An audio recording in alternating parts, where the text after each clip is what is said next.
G'day everyone. Can people hear me up the back? Thank you so much. Thank you for your patience tonight.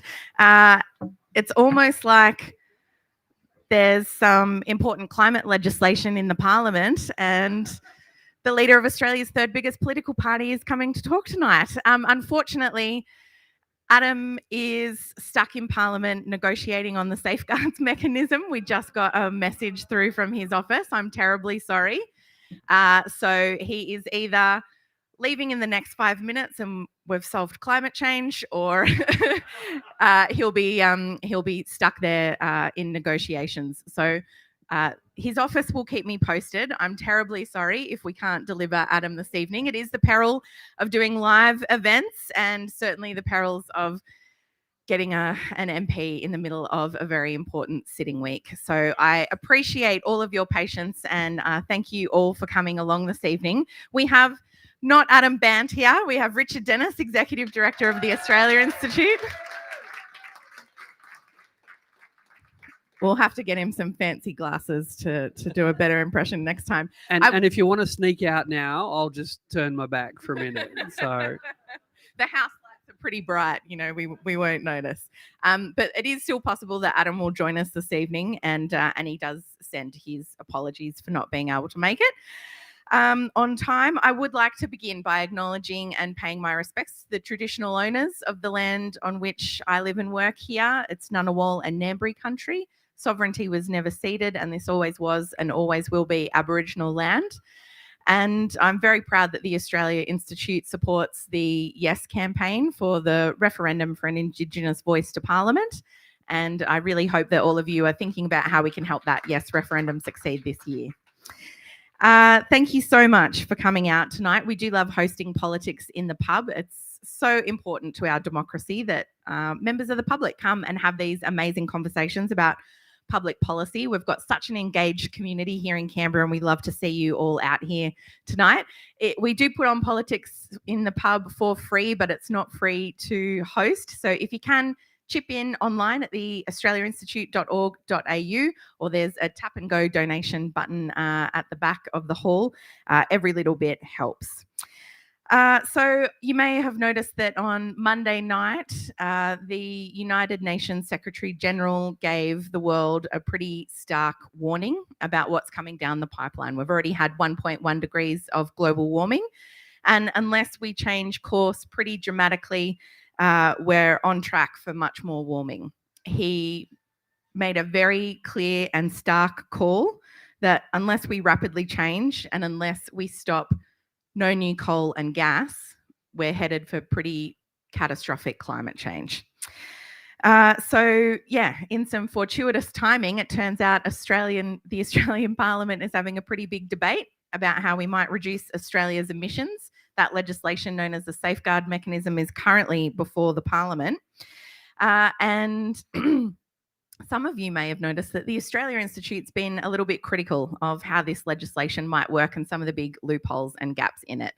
So Richard Dennis, Dorothy Dixer, to kick us off, what are some of the big problems with the safeguard mechanism? Oh, thanks, Eb, and thanks everyone for coming, and thank you for staying. Yeah, hopefully Adam will join us soon.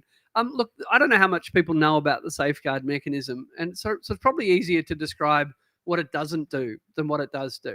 Because if I describe what it does do, the answer wouldn't be long enough to be polite, because it doesn't do anything.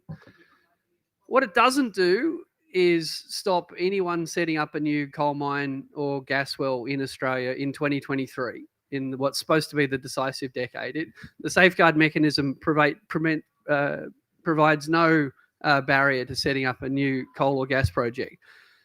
What it focuses on is these sort of so-called facilities, 215 large facilities in Australia, the biggest polluting facilities in Australia. And the idea is that each of those facilities will reduce their emissions a bit over time, unless they don't. Because if they don't, they can buy offsets. So to be clear, the safeguard mechanism is designed to impose obligations on existing polluters, but there's no binding obligation on any existing polluter in Australia to actually cut their emissions. None. Literally none. They can rely on an unlimited amount of offsetting to continue with their polluting as usual. And Richard, what happens to new entrants? Like if a new gas mine or Beetaloo Basin, for example, wants to open, what happens in that case? Well, they open, and then they're given what's called a baseline. They're given a large amount of pollution for free, and then after we let them set up a new facility, a new gas well to pollute, after we let them set up, we say, oh, but you better start gradually reducing your emissions. So most people kind of think, if they've thought about it at all, that the safeguard mechanism is some form of cap and trade scheme, where there's some sort of cap on emissions and then maybe some swapping around. But to be clear, this is a cap and trade scheme with no cap. There's no cap. There is no limit to the number of new polluters who can enter. And research that the Australia Institute put out this week shows that the 116 fossil fuel projects currently in the development pipeline in Australia, 116, if they all went ahead, they would put out 4.8 billion tonnes of CO2 between now and 2030.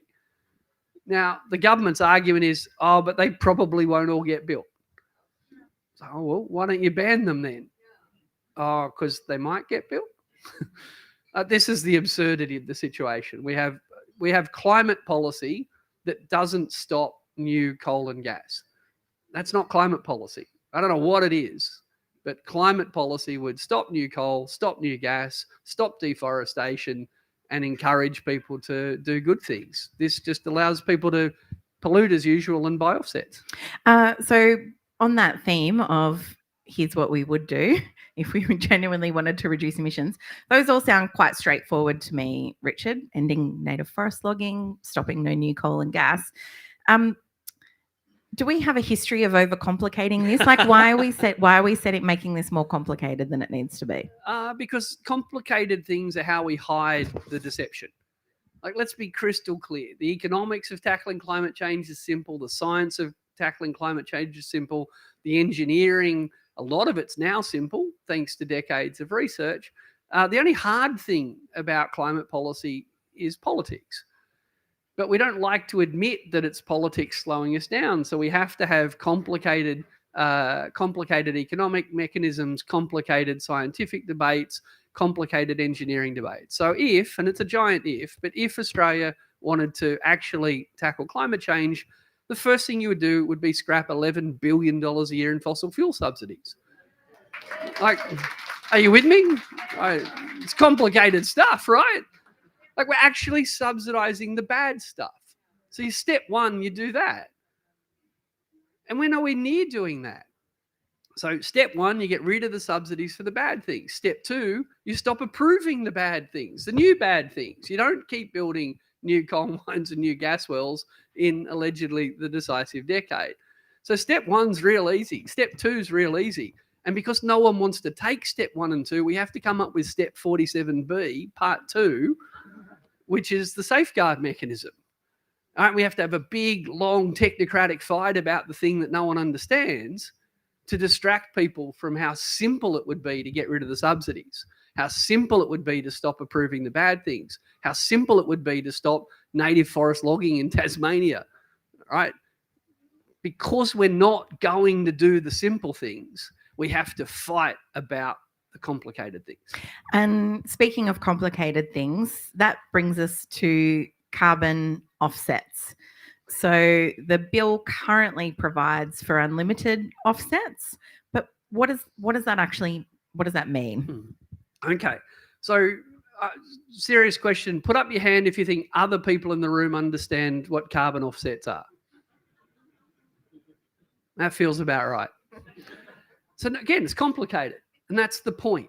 All right, we want to distract people from the simple. We want to attract people to the complicated. So the whole idea of carbon offsetting is that if I plant a tree and I sequester a ton of carbon in a tree, then Ebony can open a new coal mine and put out a ton of CO2, and we'll call it evens. All right, so the whole idea of offsetting is Ebony can do something bad if I do something good.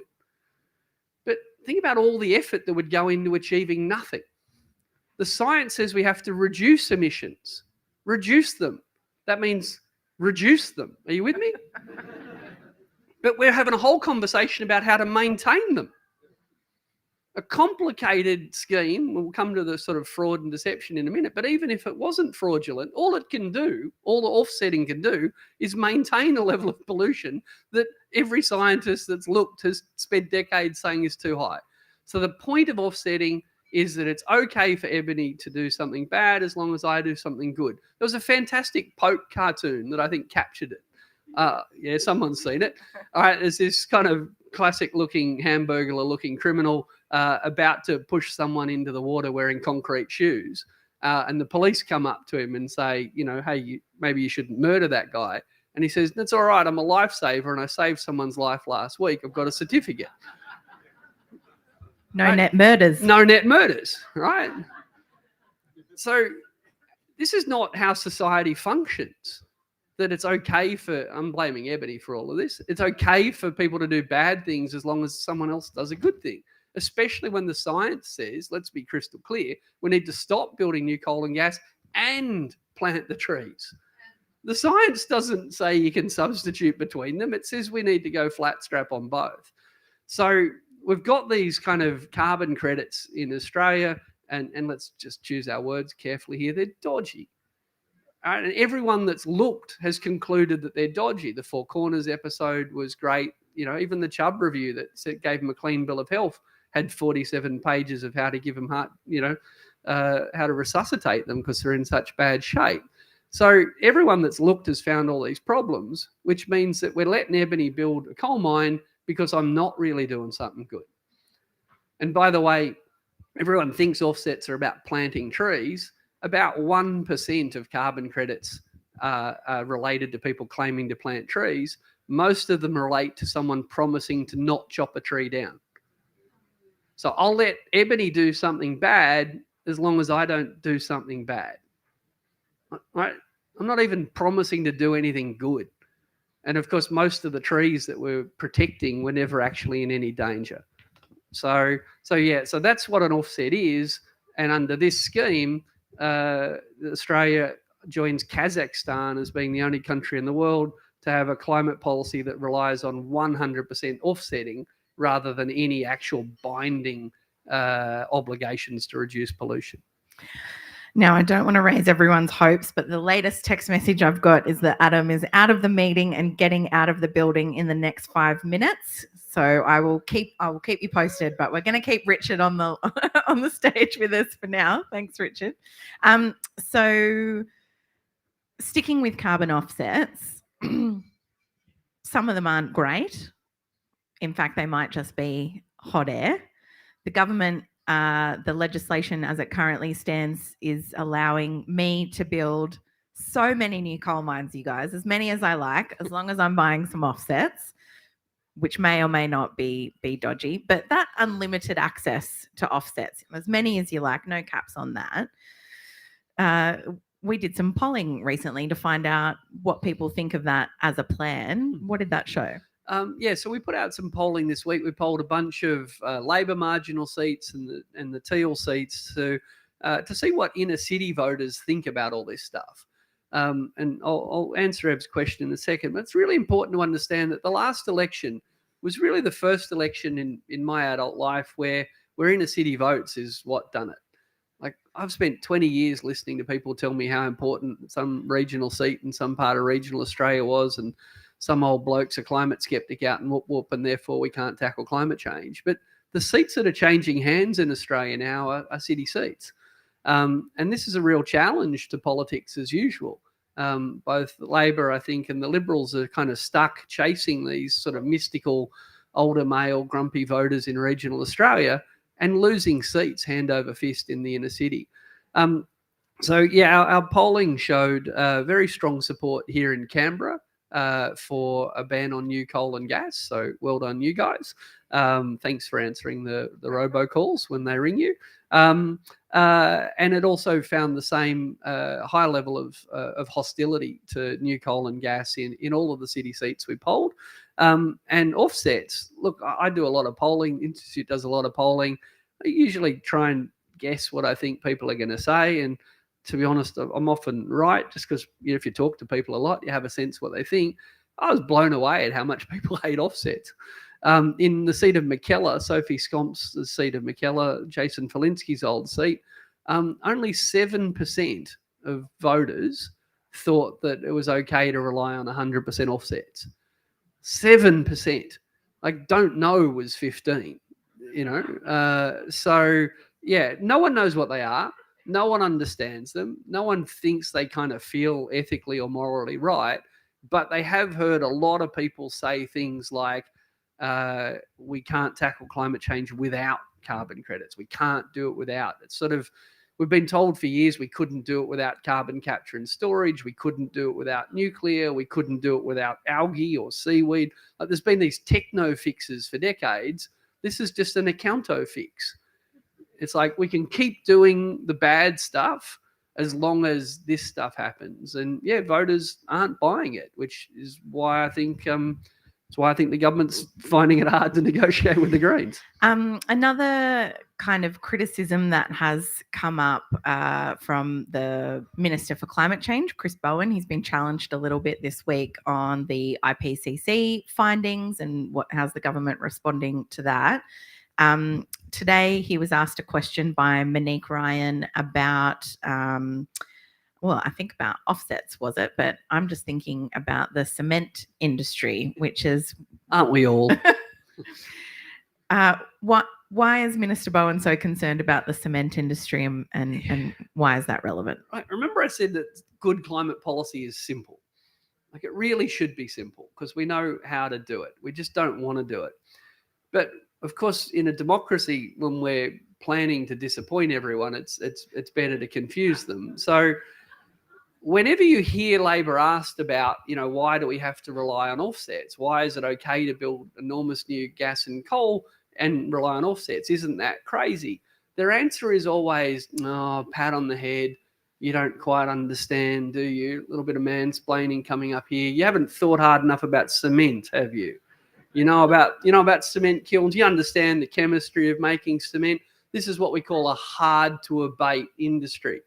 And you people that hate offsets, you want to shut down the cement industry. And all of a sudden, everyone's thinking, I don't give a fuck about the cement industry. I didn't know I wanted to shut it down. I thought we were trying to stop new coal mines. So it's not an accident that we get dragged to this conversation all the time. But to be clear, there are industries where it's, quote, hard to abate. And that's fine. We should put enormous effort into reducing emissions in the easy to abate sectors. Yeah, it's simple, hey? All right. We need to stop building new coal and gas. We need to transition to renewable energy. We need to have fuel efficiency standards for cars. We need all this simple stuff. But rather than do that, we're getting lectured and patronised by people that tell us we don't understand the chemistry of making cement. So the reason that Bowen keeps bringing up cement is that what he's trying to hide is that we are still opening up hard to abate things like coal mines, like new gas wells. They are hard to abate. In fact, they're impossible to abate. In fact, the whole point of building a new gas well is to emit. So it is a bit hard to abate the emit sector. But rather than answer a question about why are we still letting new coal and new gas open up, the question gets answered with, well, because cement is hard to abate, we need to rely on offsets. When the question is really, we have enormous plans for coal and gas expansion, and if we stop building them, we wouldn't need to abate them because they wouldn't be there. Cement is tiny. Cement is like 2% of Australia's emissions, and yet we'll be using cement in 40 years' time. The idea that we can't talk about new coal and gas today because we'll still be using cement in 40 years' time is ridiculous. But if all I was trying to do was confuse people, if all I was trying to do was distract people from a simple solution, then that's why I bring up the cement industry. So yes, cement causes emissions. This is true. Can we tackle climate change and still have cement? Yes. right? But the debate is designed to create all these false choices. I'm getting a text to say Adam is definitely on his way, so I feel confident promising that he's coming. I'm not quite sure when he will arrive. It's going to be embarrassing if everyone leaves when he gets here. It will be. Will you guys hang around for a bit longer so we can have a bit of a chat to Adam? Yeah, thank you guys. We appreciate your patience. Richard, I did want to ask about the history of the safeguard mechanism, because obviously Labor in a previous government implemented some quite successful climate policy. This is going to be less effective than that. Where does the safeguard mechanism come from? Yeah, so I mean, there's all sorts of history to the so-called climate wars in Australia, but let's be clear, Kevin Rudd introduced an emissions trading scheme. He hoped the Liberal Party would support it. Malcolm Turnbull said he'd support it. Tony Abbott rolled Malcolm Turnbull for leader. Kevin Rudd turned around and asked the Greens to support it. The Greens said, will you fix it up in any way? You designed it to be passed by the Liberals. Maybe now with Greens support, you could make it more ambitious. Kevin Rudd said no. The bill passed. Kevin Rudd didn't stay Prime Minister. It was a terrible, terrible time we all remember. And it was devastating for the Greens because they ended up winning balance of power in both houses of Parliament after that. Do you remember the backlash against the Greens? Adam Bandt was elected into Parliament after the Greens voted down the CPRS, so he'll never forget that smarting, terrible episode he went through. So Kevin Rudd's scheme fell over. Julia Gillard and the Greens negotiated quite a good one. And then, of course, you might remember Kevin and Julia didn't get on. Kevin spent 3 years tearing down Julia. It worked. And then Tony Abbott won, and that was the Greens' fault. So then we wound up with direct action. Direct action really is what the safeguard mechanism grew out of. Direct action. I think the really important part of all this, you hear people say, we have to get the safeguard mechanism in, we have to get it in, and then we can fix it later. We just have to get it in. It's in. It was legislated by the Liberals in 2016. It's in. This is Labor fixing it, right? This is Labor ratcheting up the policy. So the idea that we just have to rush this legislation through because something's better than nothing, and after we get it through, maybe we can improve it. I hate to break it to you. This is the improving bit. Right? This is Labor taking the Liberals' 2016 safeguard mechanism and amending it in ways that don't stop new coal, don't stop new gas, and allow firms to have 100% offsets. So, yeah, this legislation already exists. These are amendments to the safeguard legislation, and to say they're timid would be to flatter them unfairly. I want to come back to the IPCC report and the call from the UN Secretary General for no new gas and coal. So by my count, that's the United Nations, the Greens, the International Energy Agency, and a lot of Australian scientists and experts. I mean, where's the science in this policy? Look, again, the science is quite simple. All right, we used to have a debate about whether it was real or not the scientists, the media and the public. The science is settled. Burning fossil fuels is what causes climate change. And if you want to stop causing climate change, you need to burn a lot less fossil fuels. So the science is quite simple. Building new coal mines and building new gas wells is not a good way to burn less fossil fuels. So the science is really simple. I've heard the Prime Minister and a number of Labor ministers say that it's irresponsible to call for no new coal and gas. As you said, the IEA, the UNFCCC, the UN Secretary General, 110 Australian scientists just 2 weeks ago. And just to clarify, because Richard's an economist, everyone. I'm sorry. We won't hold that against him, but I will ask you, we often hear that kind of mining is the backbone of the Australian economy and we'll lose jobs, and that it's impossible to kind of prevent any new gas and coal because we really rely on it for the economy. Yeah. Well, before I answer that, let me just make one last point on the other one. No one's saying shut all the coal mines down tomorrow. No one that I'm aware of has ever proposed that we shut down every mine that currently exists tomorrow. We're talking about whether we're in 2023. In 2023, we should still be building new ones. So whenever it's put, why are we still building new ones? Well, the lights would go out tomorrow if we turned all the coal-fired power stations. No one's proposing that. So we're talking about whether in 2023 we should still be building new ones. And of course we shouldn't. As to the economy, look, Australians have been lied to about so many things, think AUKUS, that we often just believe that, the mining industry must be the backbone of the economy because so many self-important men in suits have said it for so long. To give you a sense of it, the coal industry in Australia employs around 45,000 people. The gas industry employs around 22,000 people. That's about 66,000 people in Australia. McDonald's employs 100,000.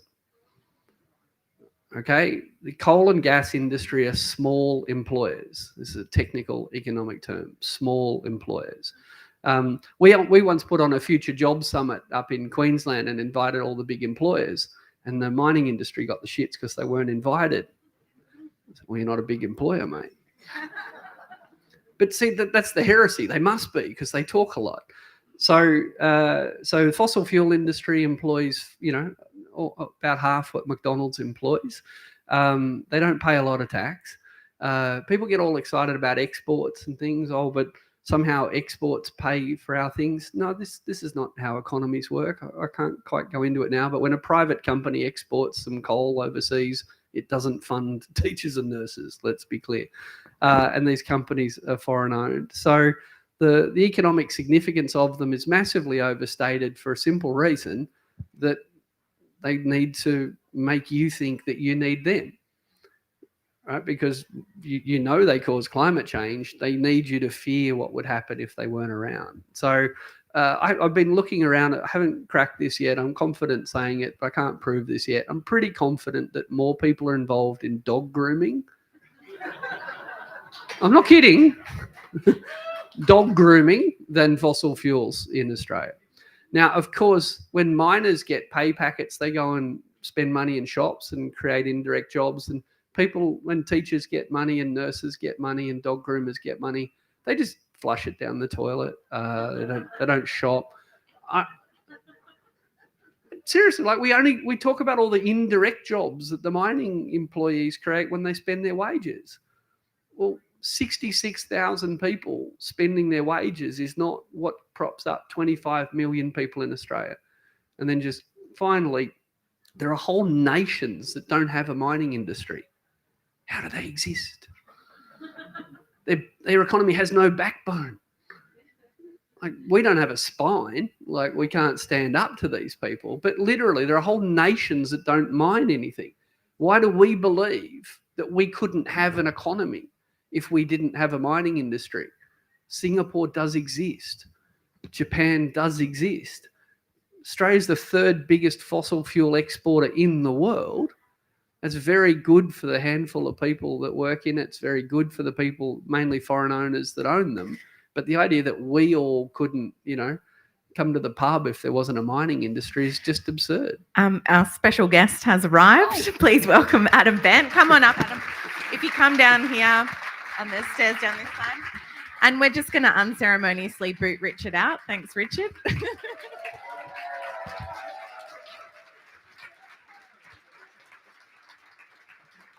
grab a seat over there. Thanks so much for joining us, Adam. Thanks, Straight from Parliament. So sorry, mate. But I'm really delighted to be here. Thanks. Wouldn't happen to have been talking about the safeguard mechanism, would you? I couldn't possibly comment.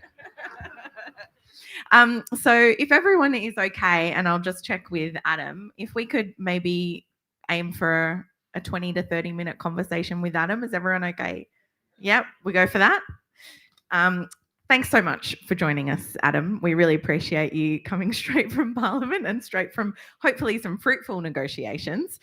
Just to kick us off, we've been canvassing a lot of the problems with the safeguards mechanism, but obviously the Greens are in the balance of power. The government can't support, can't get this legislation passed without the Green support. What are some of your key concerns with the legislation?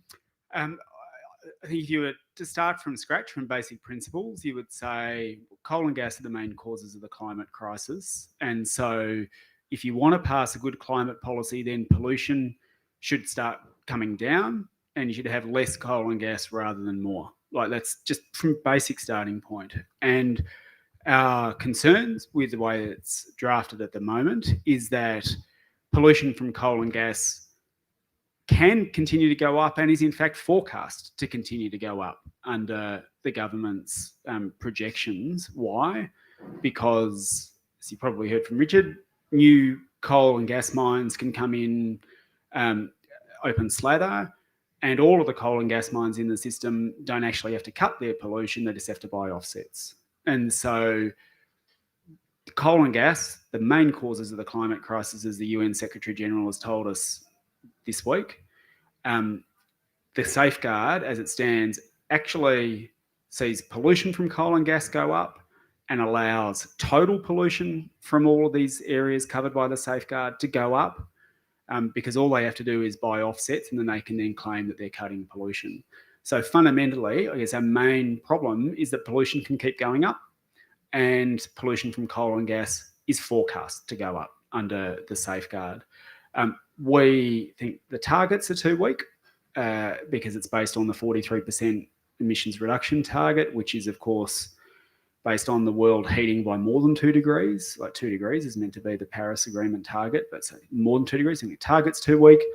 I know Richard has called it before a cap and trade scheme without a cap, and so it doesn't. That's because it's Tony Abbott's mechanism that the government is reheating rather than one that might actually work.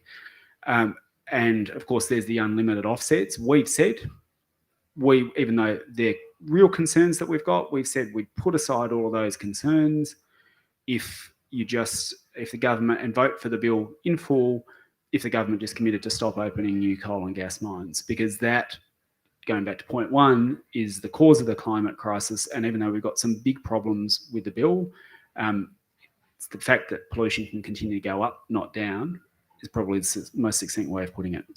And you've described that as being an offer, not an ultimatum. So in terms of, you've outlined those things that you're willing to compromise on instead. But how I think, I'm going to ask you to give away things you probably can't talk about, but in the past, negotiations have been quite difficult on these things, but is there a sense this time that there is a willingness to negotiate? I know the crossbench also has concerns around offsets and other things. We haven't really seen much in the way of debate around amendments and things like that. What's your sense of how Labor is approaching this? Is it still feeling positive? Look, there has been a willingness to negotiate, and we've been in good faith discussions for some time now, and we'll continue to participate in those, because I think one of the messages from the last election pretty clearly was that, Labor's vote went backwards, the coalition vote went backwards, and the Greens and Independents, who said, no, we've got to tackle coal and gas, saw our vote go up. And we're now in a parliament where no one's got an absolute majority, and in the Senate, they need us to get it through, as you've said. And I think when we're in that parliament where it's kind of roughly a third, then we're only going to get stuff done if people work together and everyone's got to shift a bit. And there have been just negotiations now, good faith negotiations. The government has publicly, of course, made it clear that they want to keep opening coal and gas mines, which I think, it was always an indefensible position, but even more so after this week, after the IPCC report. So I guess what we're trying to find is, okay, well, you want to keep opening coal and gas mines. We think that's a problem. Is there a way through where we can pass legislation that actually cuts pollution, right? It doesn't allow everything to just be offset, but it actually says, right, we're going to cut pollution. And that's what it is that we're trying to work on at the moment. And we've been putting in a lot of effort. And so from the government's perspective, like it actually has been, like it's been discussions, it's been good faith discussions, and I mean it when I say that. Yeah. Well, that's certainly good to hear. As you mentioned, there was a very sobering IPCC report released at the beginning of the week. I'm actually just curious, I read a lot of the media coverage of it. Is it having a big impact inside Parliament? It's yes, although there's, I mean, if you read anything, read the 2 or 3 page speech or watch the little video that the UN Secretary General gave when launching the report, because it's just crystal clear, right? He just really breaks it down as to what we need to do. And bits are being cherry picked in Parliament as we speak about, oh, well, we've got to take immediate and urgent action. But he actually singled out countries like Australia, G20 countries, and said, for the G20 countries, there's really one big thing I want you to do. Stop opening new coal and gas and oil mines, right? It was just really, really clear. It's just really clear in there.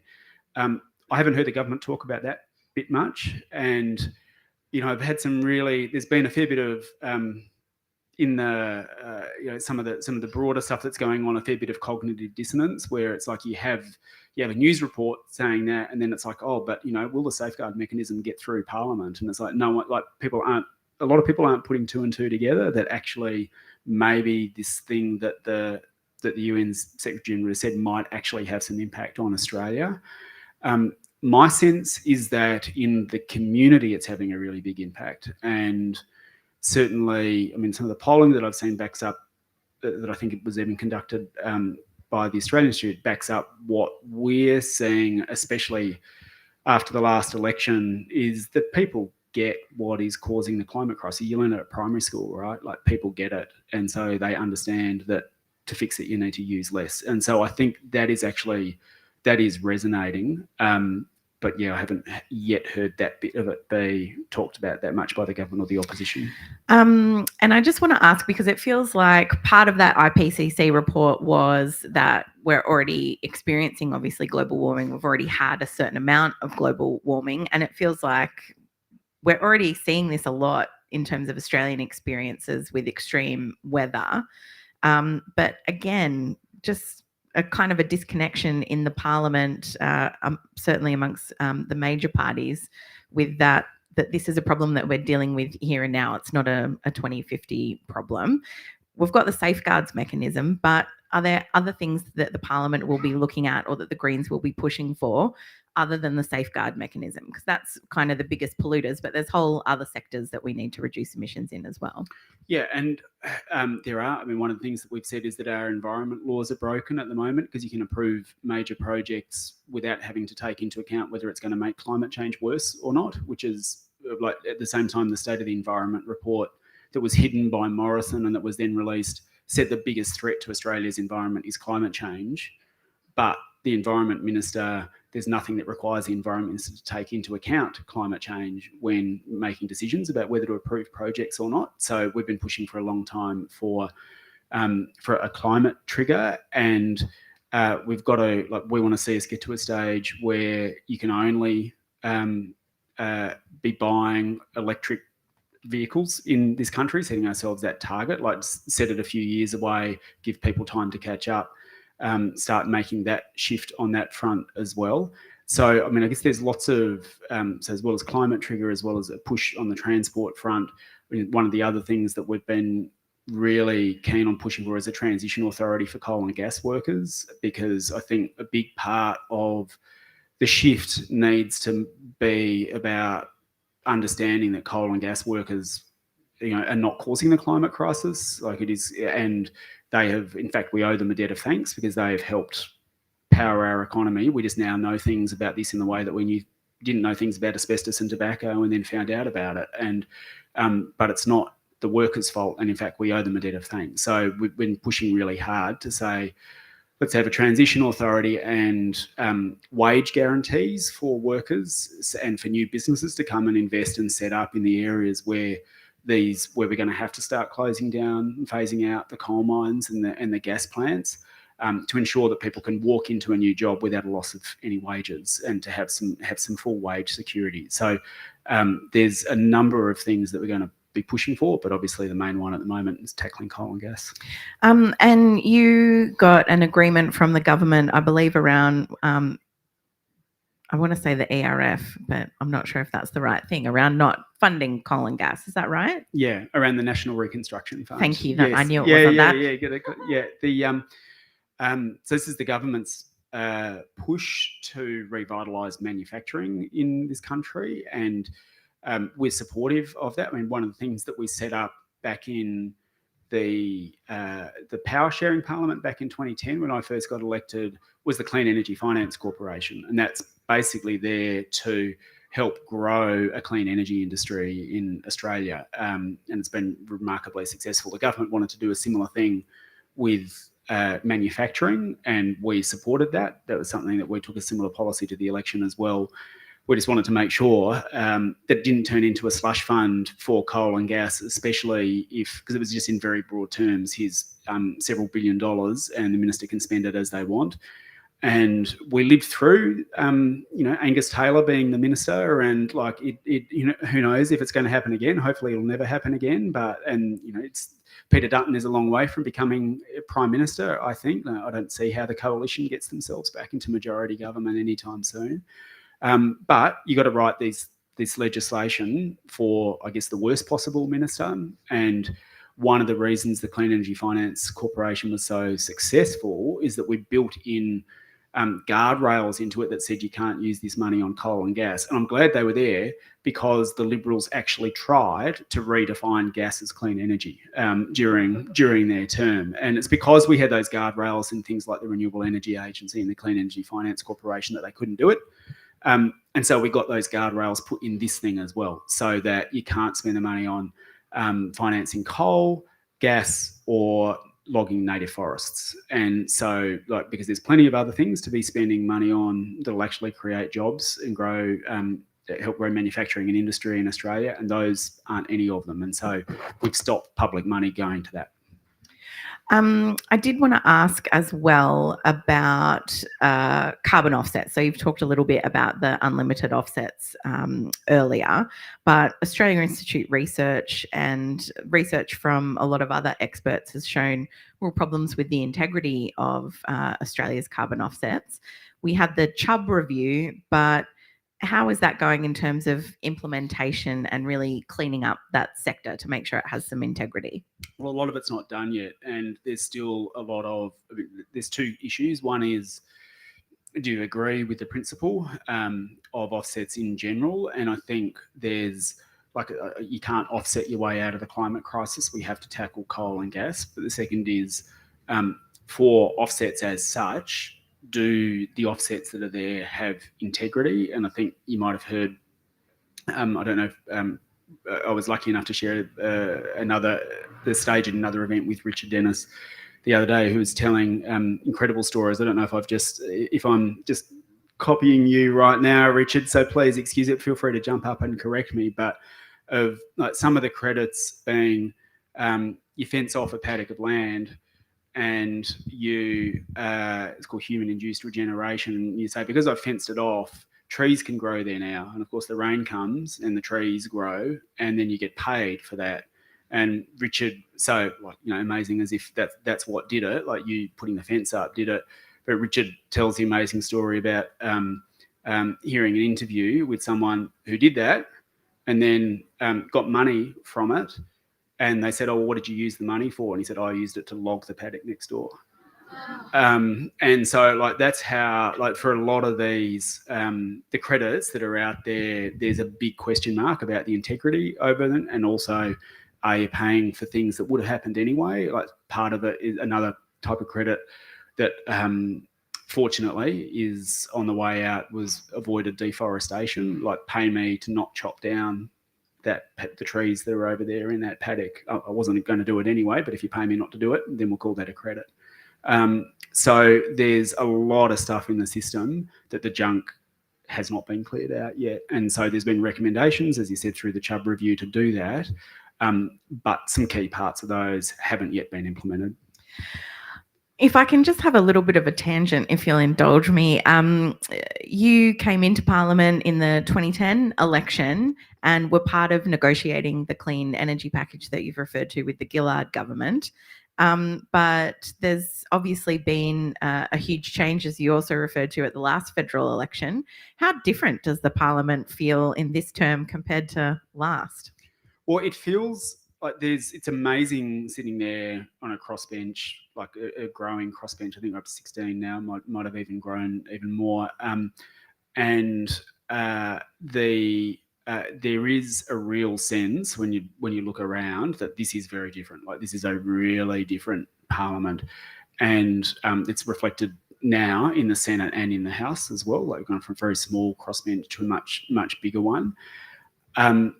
So that, and it really is, there's things that are being put on the agenda now that just would not get put on the agenda before. And can I say, like, it's actually really, like, it's pleasing. You sit there. Well, it's pleasing, first of all, to go into the House of Representatives and wonder which Green is going to ask the question of the Prime Minister today. Like, that's a problem I didn't have for a very long time, and now it's a series of pleasant problems. But it's also really nice to be sitting there, and then someone pops up, an independent pops up behind and says, "Why do you want to keep opening more coal and gas?" And I think that's, I just want to mark this because I think it's really significant that formerly Liberal electorates are now, like, voters there now back a more science-based policy on climate than the government, right? So it's not like people are saying, "Oh, well, I'll only adopt it if it's a certain kind of trading scheme or whatever." These MPs are getting up and saying, "No, the issue is coal and gas," right? And that's it. You compare the current member for Warringah with the last member for Warringah, and it's like that. And the fact that people are in the electorate are prepared to, like, back her again suggests to me that there has been that big shift that's gone on. But I don't think the penny is fully dropped with the government yet. I think the government's approach is to say, like, they've got a majority. Even though their vote went backwards, their seats went up. So go figure. That's the Australian electoral system. But, like, how does that happen? How does it you only get 30% of the vote, but you win more than 50% of the seats? Anyway, that's the system that we've got. And their vote goes up, and their seats go up as their vote goes backwards. They're sitting there with a slim majority. I don't think. And I think they're acting like they've got a massive majority and, like, 51% of the population is voting for them. And I don't think the penny's actually dropped yet, that there's this more fundamental shift going on beneath the surface that is perhaps masked a bit by what's happening in Parliament. And I think they're still grappling a bit with that. Is it okay if I ask you some other things? Like stage 3, for example, stage 3 tax cuts, and AUKUS was the other thing I wanted to ask you about. So I just feel like everyone was a bit gobsmacked with that $368 billion price tag that we heard about last week. And it feels like, to me, the first time that people have really started to grapple with some of the actual details and implications of that, just because of the sheer cost of it. But that's obviously coming down the pipeline as well. Do you have any concerns? Let's start with the submarines before we get into AUKUS. Yeah. Well, we oppose the purchase of the submarines. And I mean, if you mentioned stage 3 tax cuts, 368 billion on the subs plus 254 billion on stage 3 tax cuts, but not enough money to get dental into Medicare or lift people out of poverty, right? And, like, and if you think about it, like the stage 3 tax cuts and AUKUS and the spend on the subs that the government is now putting up in lights, like, every question from the government in backbench and question time this whole week has been about AUKUS, right? And it's been about the subs. And it's now like, the subs are good because the kids will be able to get jobs on the sub. No, I'm not kidding. Like, this is the Dorothy Dixes that are coming up, is that this is why we've got to do this. So, like, they're desperate to sell it. So, like, and these subs are, like, they're now contorting themselves to explain why it is that Australia needs nuclear powered subs.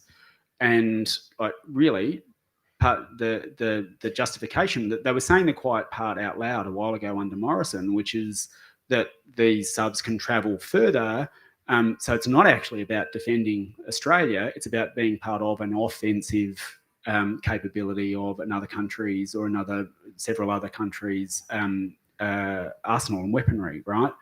And so, whereas we say we should be buying the defence armaments fit for purpose for defending us as an island nation, why are we buying things that are on the basis of actually going to be able to travel longer distances and attack? So we don't support the approach, but the scale of the money that's involved that you just announce without even any justification, blink of an eye, and then it's like defence. Yep, well it'll be 2% and it'll keep going up.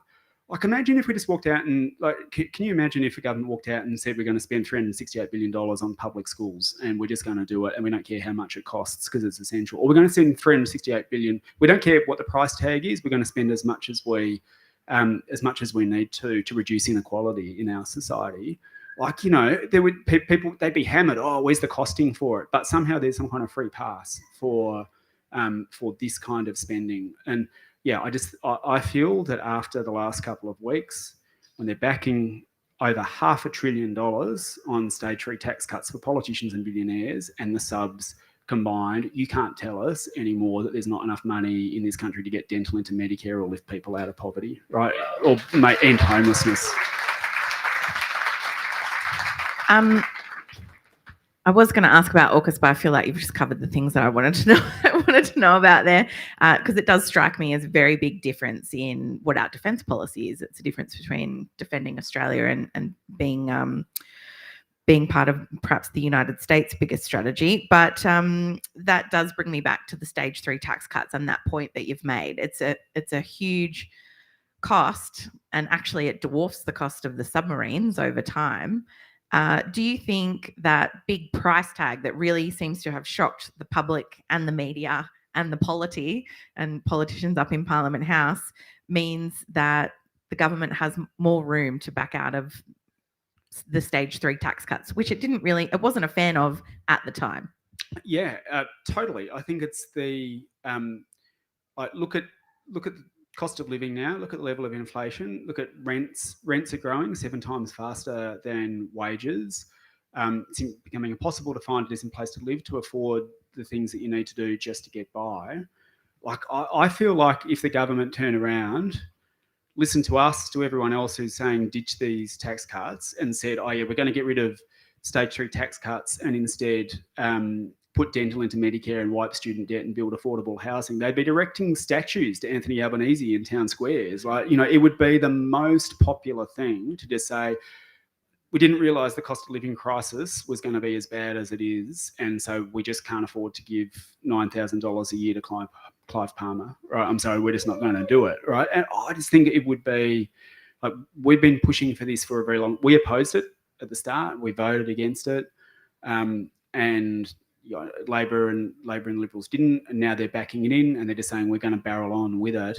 I think it's misreading where people are at. Personally, I think people understand the massive unfairness of it, where, you know, I think it's the top 1% or top 10% get 65% of the value. Like, it's just like, it's like massively unfair.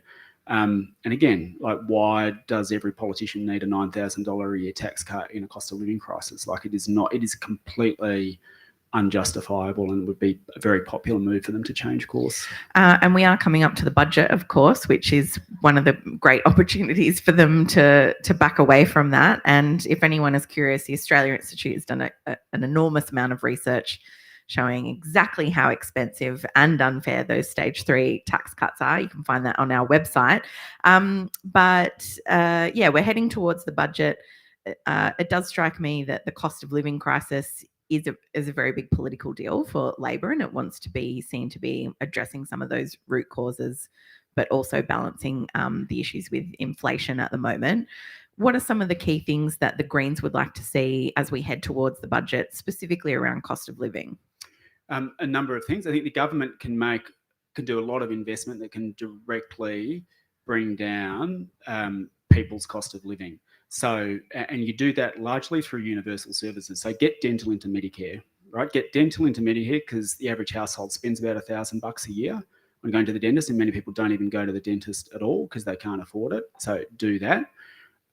Wipe student debt, because we know how much pressure that is putting people under, and it's growing. Like one of the sad effects of the rising interest rates is that student debt is going through the roof as well, and it's really affecting people.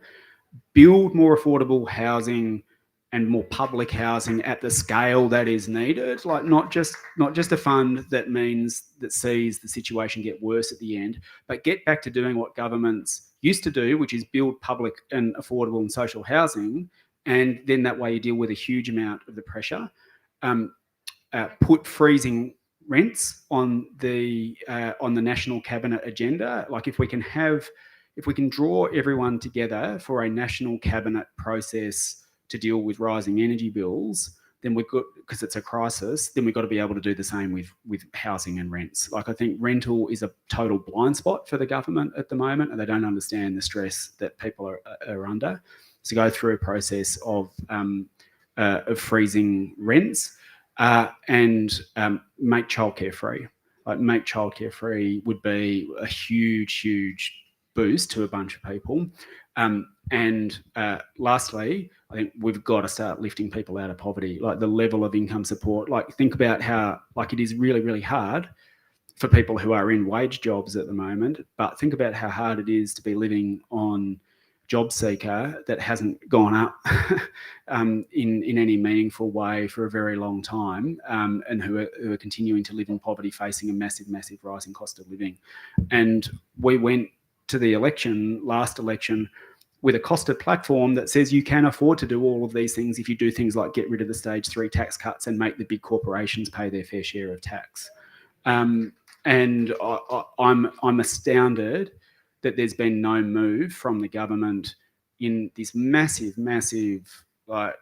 energy crisis that we're facing, where Woodside tripled its profits off the back of Russian dictators' invasion of the Ukraine.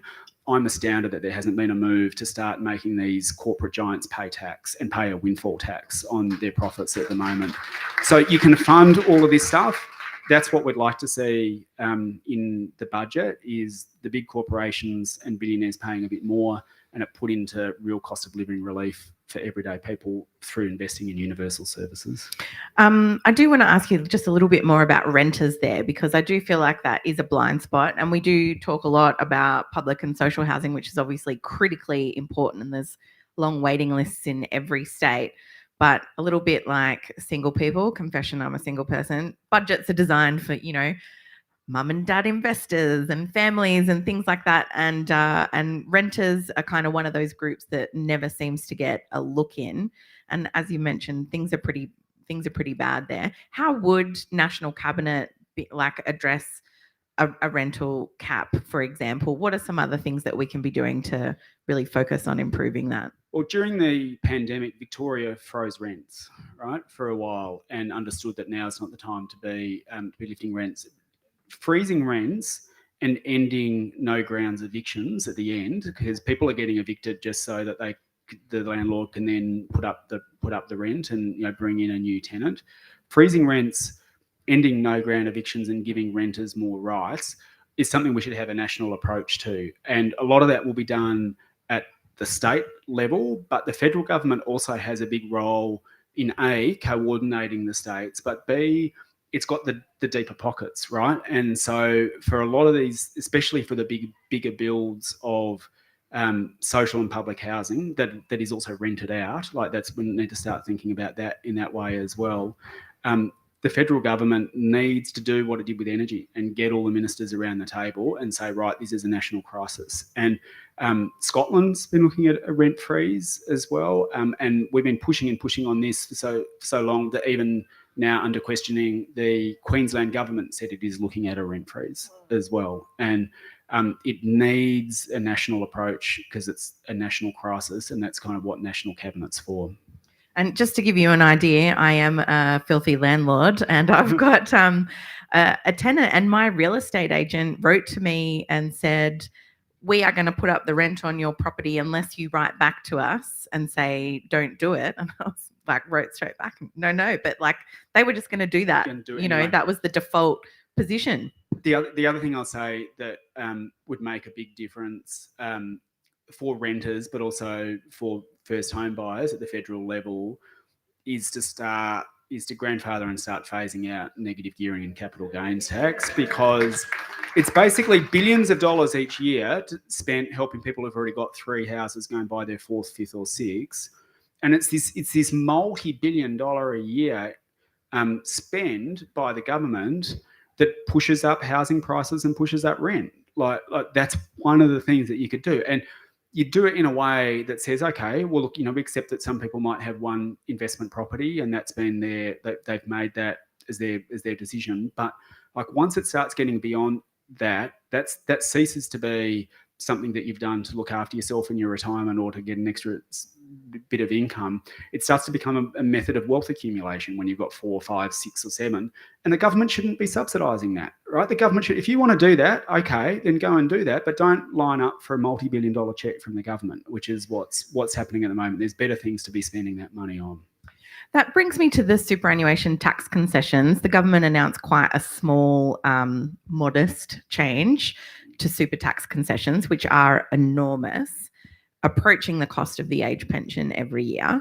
And as it turns out, they were largely backed by the public.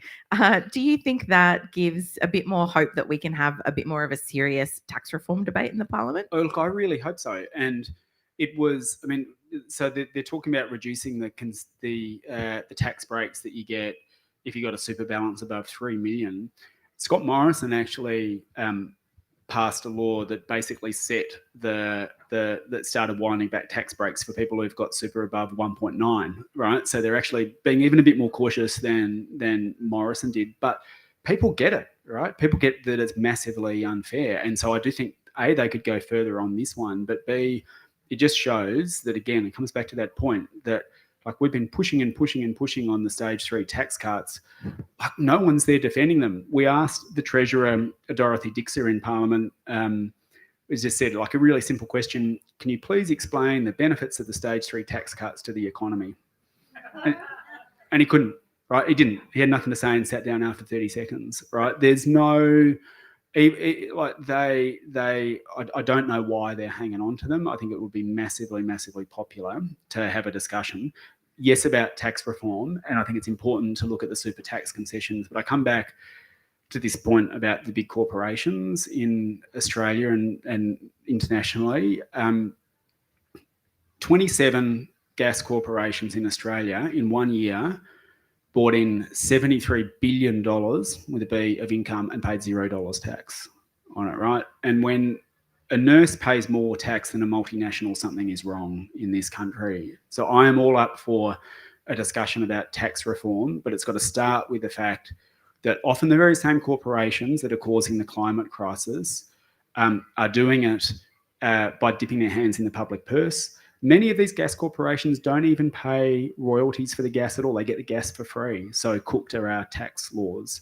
And so, like, yes, let's have a discussion, but let's make the big corporations and the billionaires pay their fair share as part of any tax discussion. Hands up if you paid tax last year in the room. Well done on supporting the Australian economy more than a lot of big gas companies. Thanks very much, folks. Adam, I want to come back to the safeguards mechanism and then I think we'll wrap up. I did just want to finish. I heard Jackie Lambie this morning, I think it was this morning on Radio National, kind of saying if the safeguards mechanism fails, that it's all the Greens' fault. How do you respond to that? Look, I've got a bit of time for Jackie. I like her and get on well, but we actually had climate laws in this country that were working and she voted to repeal them. Right, they were repealed because the Palmer Party senators, including her, voted to repeal the working emissions trading scheme that we had in this country. So I'm not going to take my climate policy advice from Jackie Lambie. Like, we had something there and she was part of tearing it down.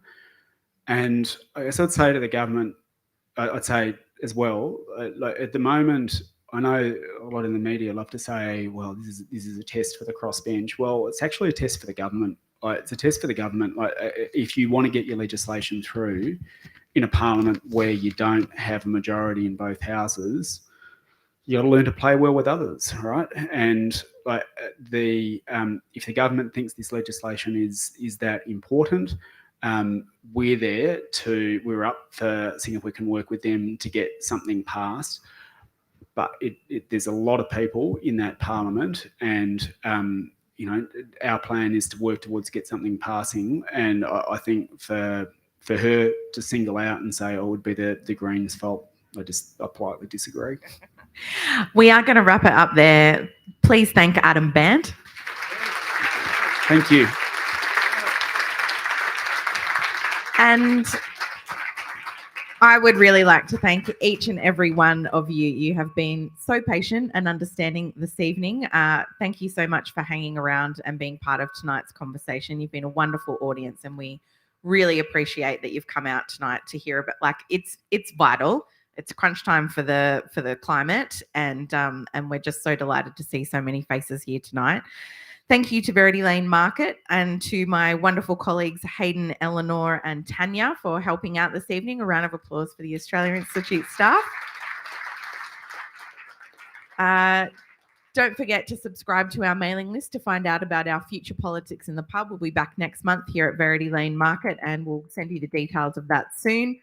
Subscribe to our podcast, Follow the Money. The new episode will drop tomorrow. It is, surprise, surprise, about the IPCC report and the safeguard mechanism. So if you haven't heard enough about the safeguard mechanism tonight, tune in tomorrow for a cracking episode of Follow the Money. And as mentioned, we really appreciate you all coming out here tonight. You can find all of the Australia Institute's fabulous research, including the polling that we've mentioned tonight. We've got stuff on stage 3 tax cuts. We've got stuff on the safeguards mechanism. We've got stuff on the tiny amount of emissions as part of the whole safeguard mechanism represented by the cement industry. You name it, you want to find out about it, it's at the Australia Institute website. That's australiainstitute.org.au. Thank you so much for this evening. You've been great, and we'll see you again next month. Thanks, everyone. Good night.